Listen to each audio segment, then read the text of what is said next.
सभी साथियों का नमस्कार। आज की इस वीडियो में हम मूल अधिकारों को आगे ले जाने का प्रयास कर रहे हैं। हम अभी तक समानता के अधिकार को पढ़ चुके हैं, जिसमें अनुच्छेद 14 से लेकर के 18 तक हमने पढ़ा था।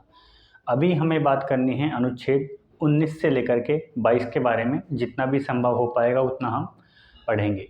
शुरुआत करते हैं सबसे पहले अनुच्छेद 19 की, जिसमें स्वतंत्रता के अधिकार के बारे में वर्णन किया हुआ है कि स्वतंत्रता का अधिकार क्या होता है, हमें कौन कौन से प्रकार की स्वतंत्रता दी है हमारे संविधान ने, कौन कौन से प्रकार की हमें आज़ादी जो है संविधान ने दी है।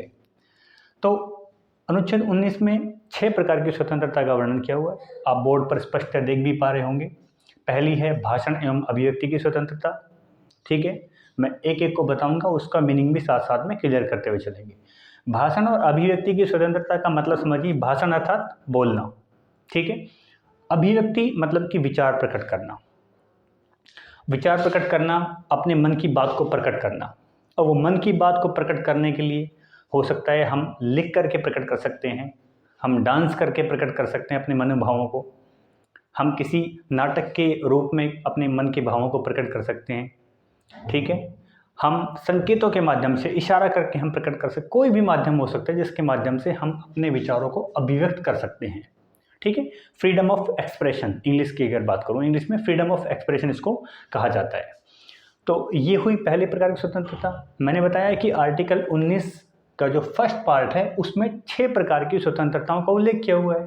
टोटल 6 प्रकार की स्वतंत्रताएं होंगी। भाषण अभिव्यक्ति की स्वतंत्रता, दूसरा शांतिपूर्ण बिना हथियारों के सम्मेलन करना, हम सम्मेलन कर सकते हैं, हम एक सभा का आयोजन कर सकते हैं। शर्त है उसमें भी शांतिपूर्ण तरीके से होनी चाहिए और निशस्त्र होनी चाहिए, अर्थात वहाँ शस्त्रों का प्रयोग अर्थात हथियारों का प्रयोग वहाँ बिल्कुल भी नहीं होना चाहिए। बिना हथियारों के जो है सम्मेलन कर सकते हैं। तीसरा, संगठन बनाने की स्वतंत्रता, हम अपनी पार्टी बना सकते हैं, अपना दल बना सकते हैं, कोई संगठन बना सकते हैं, ठीक है।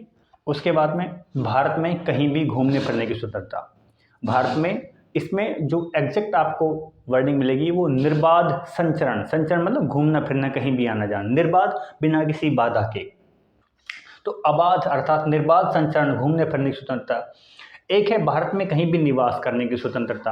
हालांकि इसमें पहले आर्टिकल 370 का जिक्र आता था कि हम जम्मू कश्मीर के अंदर जाकर के नहीं बस सकते, लेकिन अब तो वो भी खत्म हो चुका है। तो हम भारत के किसी भी कोने में, किसी भी भाग में जाकर के बस सकते हैं। आप हरियाणा में निवास करते हो, आपका मन हुआ कि मुझे हरियाणा से अब गुजरात में रहना है, तो आप गुजरात में रह सकते हो। संविधान ने आपको ये आज़ादी दी है कि आप कहीं पर भी निवास कर सकते हो, कहीं भी घूम फिर सकते हो। कोई भी व्यापार या कारोबार करने की स्वतंत्रता, आपका जो मन करे वो आप व्यापार कर सकते हो। तो ये तो ओवरऑल हुई 6 प्रकार की स्वतंत्रताओं का। अब हम एक एक करके इनको विस्तार से इनकी चर्चा करना प्रारंभ करते हैं। देखिए, पहली जो स्वतंत्रता दी हुई है आपके समक्ष वो है भाषण और अभिव्यक्ति की स्वतंत्रता। इस अभिव्यक्ति का मतलब है विचार प्रकट करना, ठीक है, विचारों को प्रकट करना। और विचार प्रकट कैसे कैसे कर सकते हैं? लिख करके, ठीक है, लिख कर, या हम बोलकर, या फिर हम गाकर, गाकर भी प्रकट कर सकते हैं, या फिर हम उसको नृत्य के माध्यम से, डांस के रूप में, या फिर हम उसको संकेतों के माध्यम से, किसी भी प्रकार से हम अपने विचारों को प्रकट करते हैं। वो हमें आज़ादी है, आपके जो विचार हैं वो आप प्रकट कर सकते हो, ठीक है। ये हुई भाषण और अभिव्यक्ति की स्वतंत्रता। इसमें कुछ विशेष चीज़ों का उल्लेख है, हमें वो भी जान लेनी चाहिए बहुत आसान सी भाषा में। भाषण और अभिव्यक्ति की स्वतंत्रता के अंतर्गत बहुत सारी चीज़ें आएंगी। वो चीज़ें क्या आएंगी आप उनको समझिए। मैं यहाँ 1 बाय 1 करके उनका उल्लेख कर देता हूँ। इसमें जो आएंगी, एक आती प्रेस की स्वतंत्रता। प्रेस अर्थात अखबार छपते हैं, मीडिया, ठीक है, स्वतंत्रता है उनकी। एक आपकी आती है भाषण की स्वतंत्रता, व्यावसायिक विज्ञापन, एडवर्टाइजमेंट, ऐड देखते हो, टेलीविज़न में ऐड आती है, साबुन की, शैम्पू की, बहुत सारी ऐड आती है। तो आप किसी इंस्टीट्यूट की, किसी स्कूल की, किसी कॉलेज की, बहुत सारी यूनिवर्सिटीज़ की ऐड आती हैं। तो आप किसी भी जो आप व्यवसाय कर रहे हो उसको आप विज्ञापन कर सकते हो, उसका प्रचार प्रसार कर सकते हो। एक सरकारी गतिविधियों की जानकारी की स्वतंत्रता आपको दी हुई है। ये बहुत महत्वपूर्ण चीज़ है ये वाली, ठीक है। इसी के बेस पे हम पढ़ेंगे कि हमें सरकारी काम कितना चल रहा है, सरकारी काम कितना हुआ है, किस हद तक हुआ है। तो ये सरकारी गतिविधि की जानकारी हमें कैसे मिलेगी? जानकारी हमें मिलती है आरटीआई के थ्रू। आरटीआई सन 2005 में एक और भाव जुड़ा था आर्टिकल 19 के पहले वाले क्लॉज में, स्वतंत्रता में, राइट टू इन्फॉर्मेशन। आपको सूचना प्राप्त करने का अधिकार है, ठीक है। लेकिन आप सूचना प्राप्त करने का अधिकार है और अगर आपको अभिव्यक्त करना है, अगर आपको किसी चीज़ के बारे में नॉलेज देनी है, तो नॉलेज देने से पहले आपको नॉलेज होनी चाहिए उसके बारे में। नॉलेज कैसे होगी? कोई सरकारी दफ्तर है, सरकारी कार्यालय है, कोई सरकारी काम है, वो कितना काम हुआ है, किस लेवल तक वो काम पूरा हुआ है, उसकी जानकारी आप सरकारी विभाग से मांग सकते हो। कैसे मांगोगे? आरटीआई के थ्रू। जब आपको खुद को जानकारी होगी तभी तो आप अभिव्यक्त कर पाओगे। अगर आपको खुद को ही जानकारी नहीं है, आपको खुद को ही इन्फॉर्मेशन नहीं है उस चीज़ की, तो आप अभिव्यक्त कैसे कर पाओगे? तो इसलिए संविधान में बड़ी ही बहुत अच्छी चीज़ में जोड़ी आरटीआई 2005। हालांकि इसका उल्लेख संविधान में नहीं है, राइट टू इन्फॉर्मेशन, सूचना का अधिकार संविधान में नहीं है, उल्लेख स्पष्ट उल्लेख नहीं है। लेकिन ये बात कही गई है इसके माध्यम की सरकारी गतिविधियों की जानकारी कब होगी? जब हमारे पास वो जानकारी होगी। तो जानकारी कैसे प्राप्त करेंगे? इसलिए इसकी व्याख्या को और ज़्यादा विस्तृत करने के लिए, इसको बढ़ाने के लिए इसमें आरटीआई जोड़ दिया गया, राइट टू इन्फॉर्मेशन। ठीक है, राइट टू इन्फॉर्मेशन होनी चाहिए। तो आरटीआई के माध्यम से हम किसी भी विभाग की, किसी भी कार्यालय की, स्कूल, यूनिवर्सिटी, कोई दफ्तर, किसी की भी हम जानकारी ले सकते हैं। आरटीआई लगा देंगे, सिंपल सी बात है, आरटीआई जानकारी मिल जाएगी। तो हमें जानकारी होगी तभी तो हम जानकारी दे पाएंगे, तभी तो हम अभिव्यक्त कर पाएंगे। तो जो आर्टिकल 19 की जो ये अभिव्यक्त करने की जो स्वतंत्रता है, एक्चुअल में ये इस वाले पार्ट से जुड़ी हुई है और इसी के माध्यम से हमें आरटीआई मिला है, राइट टू इन्फॉर्मेशन, सूचना का अधिकार। ये बात क्लियर हुई? तो ये प्रेस की स्वतंत्रता, ये सारी चीज़ें आपको क्लियर हो गई होंगी। इस आरटीआई को की जो व्याख्या की हुई है वो बहुत सारे केसेस में आरटीआई की व्याख्या की हुई है और बहुत सारे केसेस में ये माना कि आरटीआई जो है कहीं ना कहीं, जो ये आरटीआई जो है, राइट टू इन्फॉर्मेशन, जो 2005 में आया था, वो संविधान में स्पष्ट नहीं है, लेकिन वो किसका भाग है? उसको एक हिस्सा माना है, उसको एक अंग माना है। उसको आर्टिकल 19 में के जो फर्स्ट पार्ट है उसमें मैंने कहा ये ABCDEF तक जो स्वतंत्रताएं दी हुई हैं, तो ए में कौन सी स्वतंत्रता है? भाषण और अभिव्यक्ति की स्वतंत्रता। तो जो आरटीआई है, ये आरटीआई किसका भाग है? ये भाषण और अभिव्यक्ति की स्वतंत्रता का ही एक भाग है, राइट टू इन्फॉर्मेशन। कैसे? आपको जब नॉलेज होगी खुद को, तभी तो आप अभिव्यक्त कर पाओगे। नॉलेज मिलेगी कैसे? आरटीआई से। ठीक है, तो सरकारी गतिविधियों की जानकारी आपका अधिकार है लेने का, तो उसके लिए हमने राइट टू इन्फॉर्मेशन 2005 में जोड़ दिया। बात समझ में आ गई होगी आपको? तो ये सूचना का अधिकार किसका भाग है? ये भी एक प्रकार की अभिव्यक्ति की जो स्वतंत्रता है वो उसी का भाग है। ये अभिव्यक्ति की स्वतंत्रता इसमें उल्लेख किया हुआ है, आपको पता है, ये बात जानते हो आप। तो ये कैसे प्रूफ हुआ कि ये आरटीआई 2005 का जो है वो इसी का भाग है, कि अभिव्यक्ति की जो स्वतंत्रता है उसी के अंतर्गत ये आरटीआई है? ये कैसे? इसके लिए बहुत सारे केस हुए, सुप्रीम कोर्ट में बहुत सारे केस आए, सुप्रीम कोर्ट में, हाई कोर्ट में, न्यायपालिका के अंदर बहुत सारे केस ऐसे आए।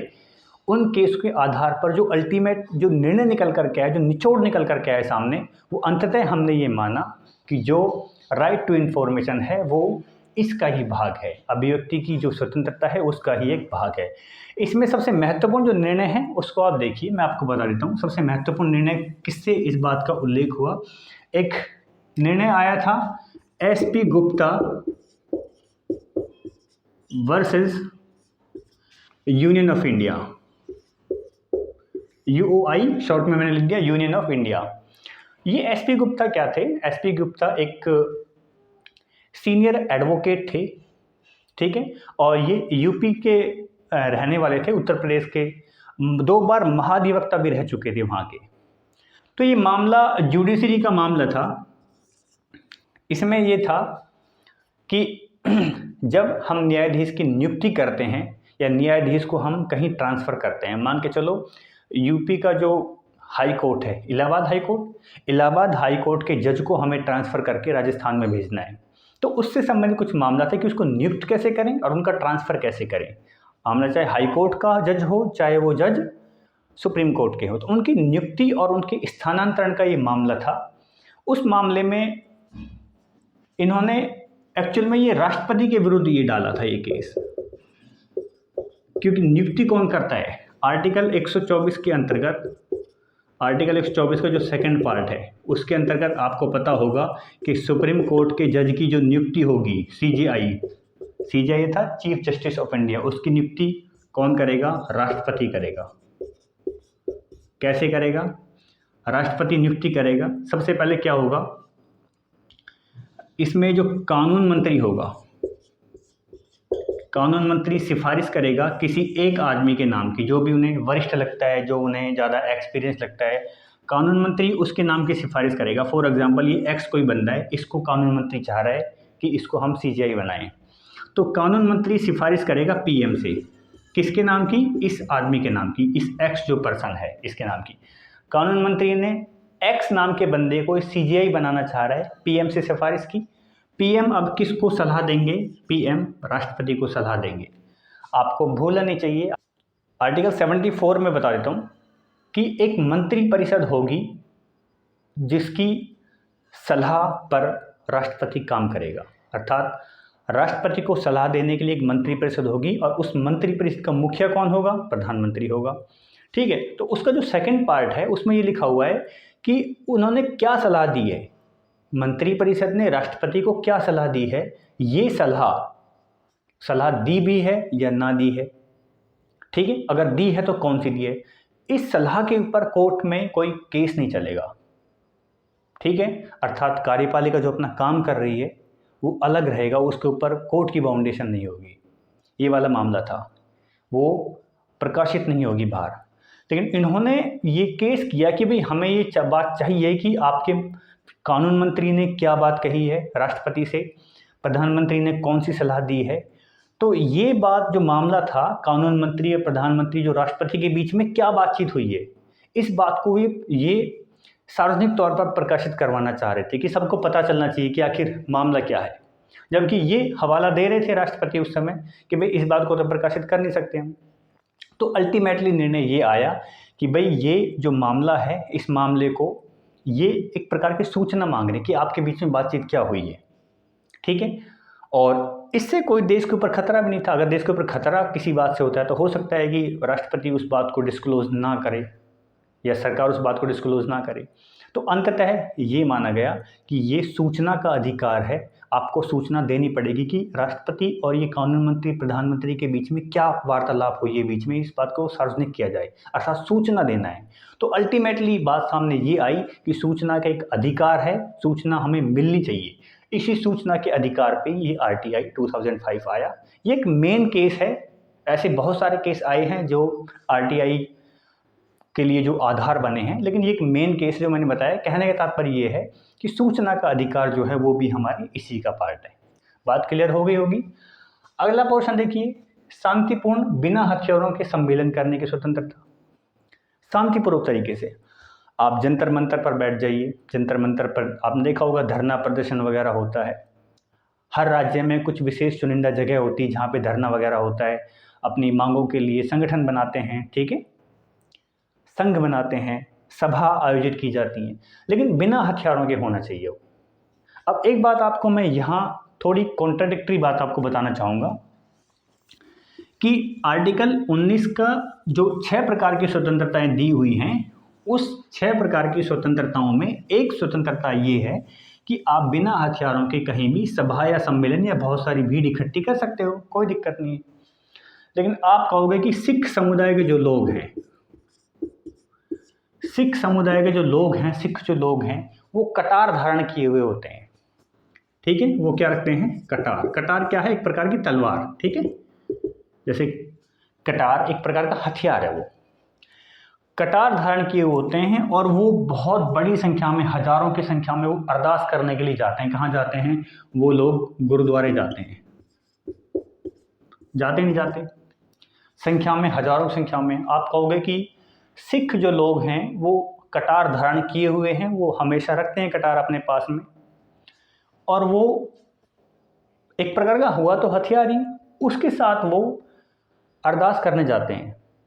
तो संविधान में तो ये लिखा हुआ है कि शांतिपूर्ण तरीके से बिना हथियारों के सम्मेलन होना चाहिए, लेकिन यहाँ तो सम्मेलन हथियार के समेत हो रहा है जो सिख समुदाय के लोग कर रहे हैं। आप कहोगे कि कहीं ना कहीं ये जो इसका आर्टिकल 19 का जो बी पार्ट है उसका विरोध है, उसका उल्लंघन है, लेकिन मैं कहूँगा नहीं, ये उल्लंघन नहीं है।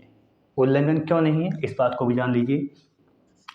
उल्लंघन नहीं है इस बात का आधार है संविधान का आर्टिकल 25, आर्टिकल 25। आप कहोगे ये इसमें कौन सी नई बात आई, आर्टिकल 25 में ऐसा क्या लिख दिया? आर्टिकल 25 में लिखा हुआ है कि प्रत्येक व्यक्ति अपने धर्म के अनुरूप आचरण कर सकता है। तो उनका धर्म कहता है कि भाई आप केस, कंघा, कृपाण, कटार, ये जो पांच क्या बताए हुए हैं, तो वो अपने धर्म के अनुरूप आचरण कर रहे हैं। उनका धर्म उनके लिए इस बात की इजाज़त देता है, इस बात के लिए कहता है कि आप कटार धारण करके रखो, वो अपने धर्म के अनुसार आचरण कर रहे हैं। तो ये भी तो आज़ादी संविधान ने दी है। आप कहोगे फिर इसकी माने या इसकी माने, इसमें तो ये लिखा हुआ है कि बिना हथियार, लेकिन यहाँ तो हथियार है। तो हम ये कहेंगे अगर इस आर्टिकल 25 की जो लड़ाई है आर्टिकल 19 से अगर होती है इस वाले पार्ट से, तो हम ये कहेंगे इसको हम वैध मानेंगे, ठीक है। अर्थात आर्टिकल 25 में जो बात लिखी हुई है वो ठीक है, तो इसमें ये धर्म के अनुरूप आचरण कर रहे हैं, ये कोई हंगामा तो नहीं कर रहे हैं, ये अपनी पूजा अर्चना करने के लिए गए हुए हैं केवल। तो आप इसमें कहोगे कि उस जगह ये बिना हथियारों वाला जो सम्मेलन है इसको हम 25 की हम वो करते हैं, तो आर्टिकल 25 ठीक है। अर्थात जो बिना हथियारों के सम्मेलन करने की स्वतंत्रता है, लेकिन ये स्वतंत्रता सिख समुदाय के लोग इसका क्या उल्लंघन कर रहे हैं? हम कहेंगे नहीं, वो आर्टिकल 25 के अकॉर्डिंग अपने धर्म के अनुरूप आचरण कर रहे हैं। इस बात को जानेंगे। अगली बात लिखी हुई है संगठन बनाने की स्वतंत्रता। आप आज़ाद हो, आप फ्री हो, आप संगठन बना सकते हो। देश में बहुत सारी पार्टियां बनी हुई हैं, बहुत सारे संगठन बने हुए हैं, चाहे विश्व हिंदू परिषद हो, चाहे बीजेपी हो, कांग्रेस हो, ये दल ही तो हैं, ये संगठन ही तो हैं। तो जितने भी संगठन बने हुए हैं वो सारे इसी की संगठन बनाने की आज़ादी मिली हुई है, इसी वजह से संगठन बने हुए हैं। बात समझ में आई? अगले का है, अगली बात लिखी हुई है भारत में कहीं भी घूमने फिरने की स्वतंत्रता, कि आप भारत के राज्य क्षेत्र में, भारत का राज्य क्षेत्र वर्तमान में 28 राज्य और 9 लगभग केंद्र शासित प्रदेश, तो उन केंद्र शासित प्रदेशों में 28 राज्यों में आप आबाद संचरण कर सकते हो। कहने का तात्पर्य ये हुआ कि आप कहीं पर भी घूम फिर सकते हो, आपके ऊपर कोई पाबंदी नहीं है, आपके ऊपर कोई बंदिश नहीं है, उसमें कहीं भी घूम फिर सकते हो। अगली बात आती है भारत में कहीं भी निवास करने की स्वतंत्रता। आपका जहां मन करे आप वहां निवास कर सकते हो, निवास के लिए आपको कोई रोकेगा नहीं, निवास के लिए आपके ऊपर कोई बंदिश नहीं लगेगी कि आपको कोई रोके इस चीज़ के लिए, ठीक है। आप कहीं पर भी कारोबार स्थापित कर सकते हो, व्यापार कर सकते हो, जो आपका मन करे वो आप कारोबार या व्यापार जो भी आपका मन करे वो कर सकते हो। तो ये सारी स्वतंत्रताएं हैं जो आर्टिकल 19 के फर्स्ट पार्ट में दी हुई हैं। ये जो सारी बात हमने पढ़ी है यहाँ से लेकर के यहाँ तक की सारी, ये आर्टिकल जो 19 है उसका फर्स्ट पार्ट है, इसमें सारी सारी बात की हुई है। आप कहोगे सेकंड थर्ड में क्या है? अब ऐसा नहीं है कि स्वतंत्रता दे दी तो आप उसका नाजायज फायदा उठाओगे, इनके ऊपर बंदिश भी है, इनके ऊपर रोक भी है, कुछ कारणों से इनके ऊपर रोक है। वो कारण क्या क्या है, वो कारण यहाँ जान लेते हैं। तो आर्टिकल 19 सेकंड, थर्ड और फोर्थ ये इसी बात की बात करते हैं कि जो ये 6 प्रकार की जो स्वतंत्रताएं हैं,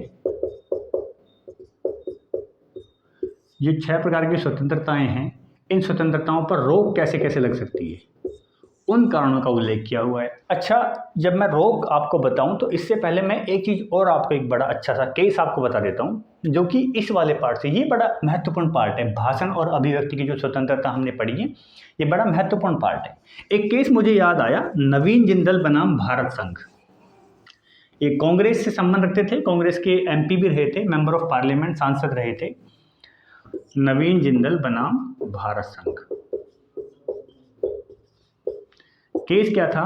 नवीन जिंदल ने इनकी जो कंपनी थी, इनकी जो कारखाना था, उसके ऊपर इन्होंने तिरंगा झंडा लगा रखा था।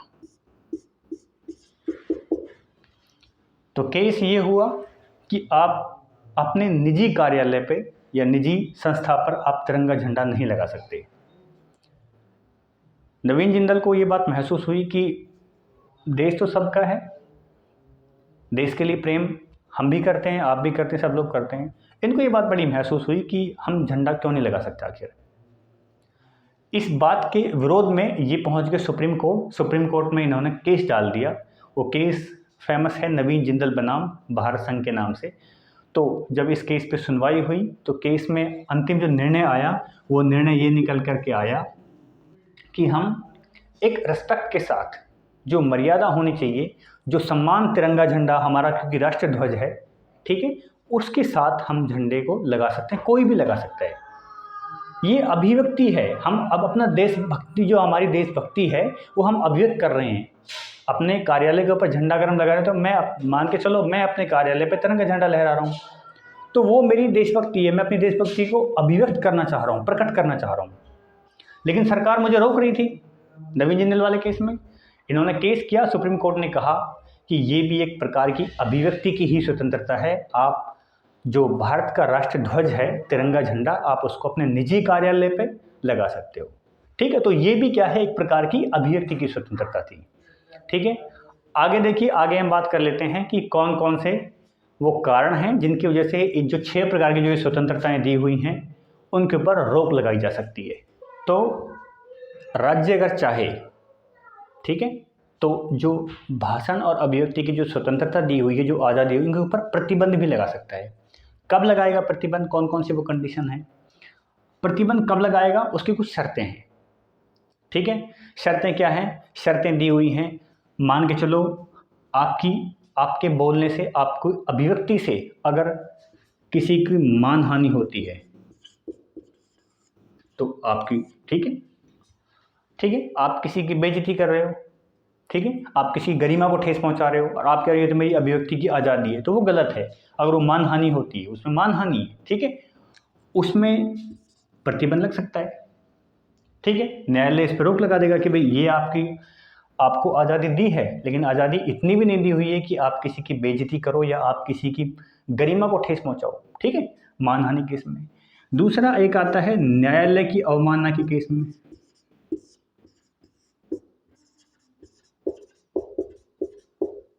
अगर कोर्ट ने किन्हीं विशेष कारणों से मना किया है कुछ करने के लिए, आप फिर भी उस बात को कर रहे हो, तो उससे भी आपको न्यायालय की आप अवमानना कर रहे हो।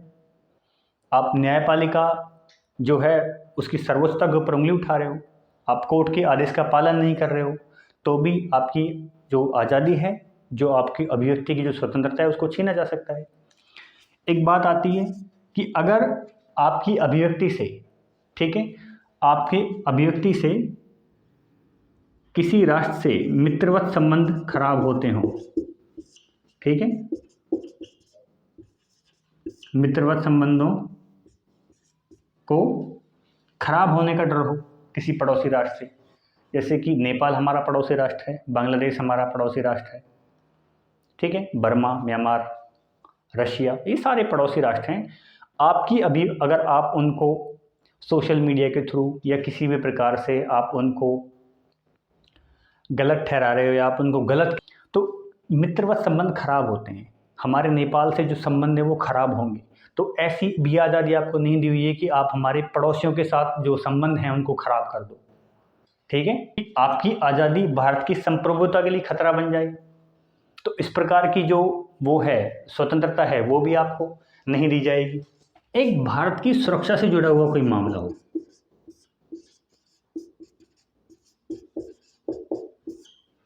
मान के चलो भारत की सेना संबंधी या भारत के शस्त्रों से संबंधित कोई जो गुप्त सूचना है, आप उसको पब्लिक कर रहे हो, ठीक है, और आप ये बोल रहे हो कि ये तो मेरी अभिव्यक्ति की स्वतंत्रता है, तो उससे भारत की सुरक्षा के ऊपर खतरा हो सकता है, तो वो भी आपको इस प्रकार की स्वतंत्रता भी नहीं दी जाएगी। शिष्टाचार या सदाचार का मामला हो, अगर आपकी स्वतंत्रता से या आपकी बोलने से शिष्टाचार, जो सदाचार बना हुआ है समाज में, अगर वो खराब हो रहा है तो वो भी आपको नहीं दी जाएगी। तो कहने का तात्पर्य ये हुआ, आपको जहां राज्य अर्थात संविधान जहां आपको आज़ादी देता है वहीं आपकी आज़ादी पर उचित प्रतिबंध भी लगाता है। ध्यान रखिए, उचित प्रतिबंध। अगर आप इनमें से कोई ये काम करोगे तो ही आपकी जो अभिव्यक्ति की स्वतंत्रता है उसके ऊपर रोक लगेगी, अन्यथा नहीं। तो ये था आर्टिकल 19 जो आपने पढ़ा अभी तक। इन सब के बाद आप कहते हो कि जो 6 प्रकार की स्वतंत्रताएं यहाँ दी हुई हैं, ठीक है, जो 6 प्रकार की स्वतंत्रताएं यहाँ दी हुई हैं, मैं थोड़ा सा और बता देता हूँ आपको। ये एक्चुअल में 7 प्रकार की स्वतंत्रताएं थी मूल संविधान में। जो मूल संविधान था, मूल संविधान में टोटल 7 प्रकार की स्वतंत्रताएं दी हुई थी, लेकिन वर्तमान में 6 हैं। एक कहाँ गई? एक स्वतंत्रता को हमने हटा दिया संविधान से। जो हटी है स्वतंत्रता वो है संपत्ति अर्जित करने की स्वतंत्रता। संपत्ति अर्जित करना हो, क्रय विक्रय करना हो, कहने का तात्पर्य संपत्ति से रिलेटेड, प्रॉपर्टी से रिलेटेड जो चीज़ है, इसको हटा दिया बाद में। कब हटाया? इसको हटाया 1978 में, और वो अमेंडमेंट किया गया 44वें संशोधन के रूप में। जो आपने ये पढ़ी 6 प्रकार की स्वतंत्रताएं, ये एक्चुअल में पहले मूल संविधान में टोटल 7 प्रकार की स्वतंत्रता थी, लेकिन इनमें से एक को हटा दिया। वो एक कौन सी थी? संपत्ति अर्जित करने की स्वतंत्रता। जैसे हमने 7 पहले मूल अधिकार थे, उनमें से एक को हटाया था, संपत्ति के अधिकार को, तो इसको हटा दिया। कब हटाया? 44वें संविधान संशोधन द्वारा 1978 में, ठीक है। तो ये था पूरा का पूरा आर्टिकल 19 के बारे में।